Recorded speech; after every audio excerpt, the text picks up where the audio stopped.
Yeah, so anyways, like I was saying, Ricky, we've been doing this podcast, or we just started the podcast, but we've been doing this video series, just interviewing mega agents, people doing 100+ transactions to see how well they're doing it. And I know we actually met up on Instagram, and I followed you. I liked what I saw, so I just wanted to. Why don't you introduce yourself? Tell us about like who you are, what you do, what your production is like, how many deals you did last year, how many you're gonna do this year, all that good stuff.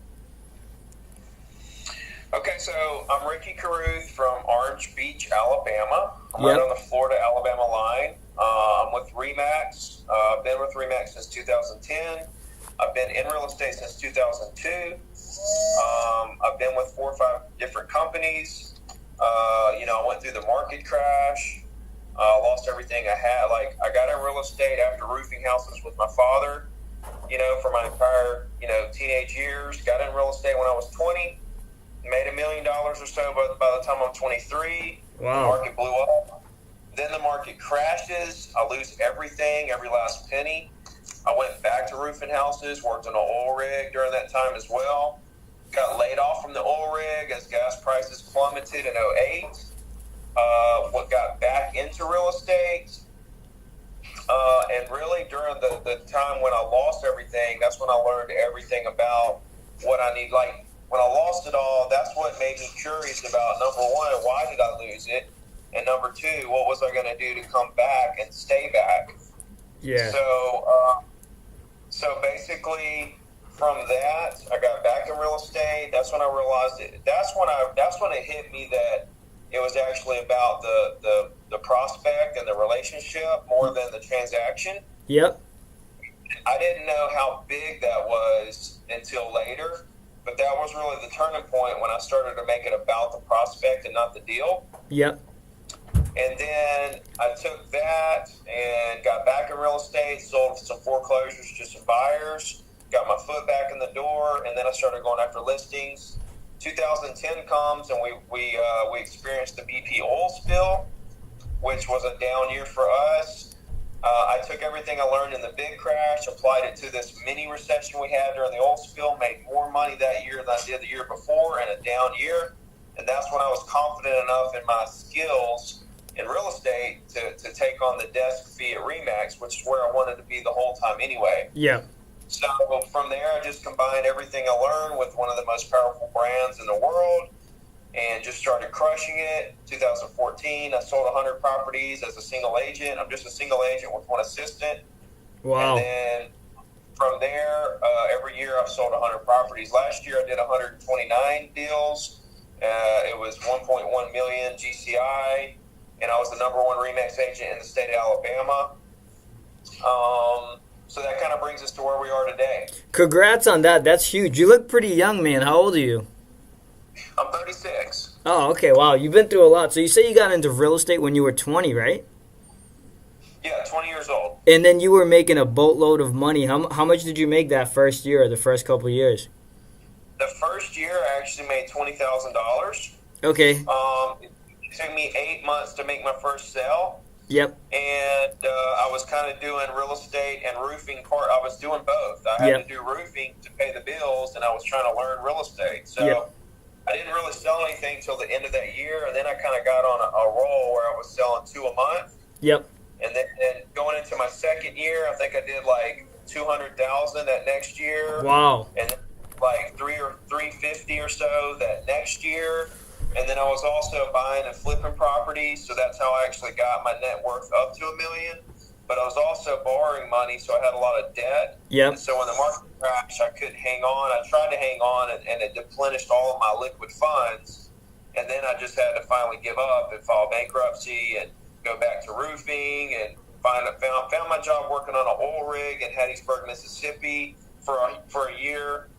And so that's kind of the storyline. So, during that time when I was down is when that's when I experienced the most personal growth.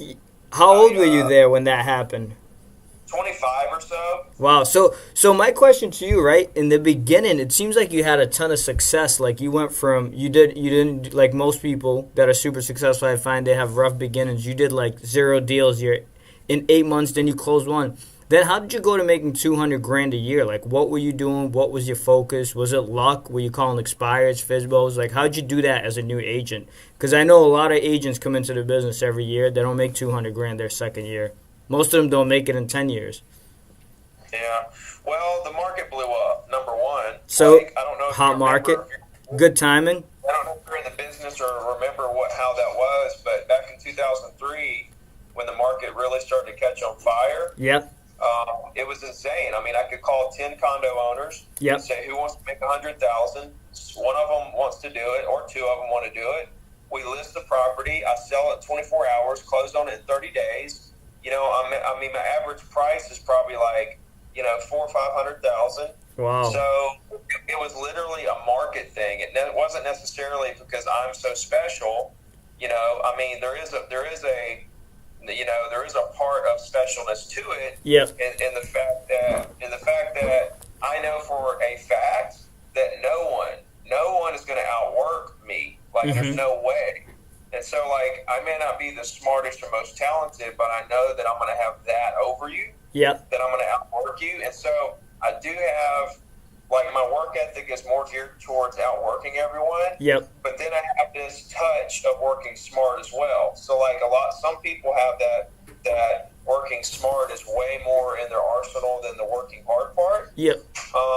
You know, so a lot of people say, Ricky, you should work smarter, not harder. But I just love the grind of it. Like, I should probably be representing some more developers, or maybe I should be doing more commercial stuff or something. Like, there's always that what if, and am I working smart enough, and am I being the most efficient? Yeah. But at the same time, I feel like there's a lot of value in the fact that I'm going to outwork you to sell 100 properties a year to get to my $1 million a year I want to make, because I grew up roofing houses and didn't have any money. Yeah. So, you know, I think that maybe a little bit of luck in terms of the market blowing up at that particular time, mixed with a little bit of the fact that I'm a very driven person and I figured out a formula that worked.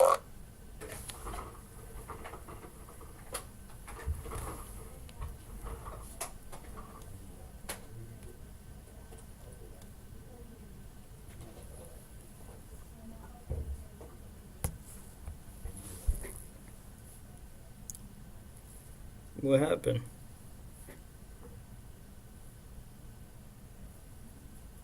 Blue. I think we lost them. That was good too.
Let's see if we could get Ricky back.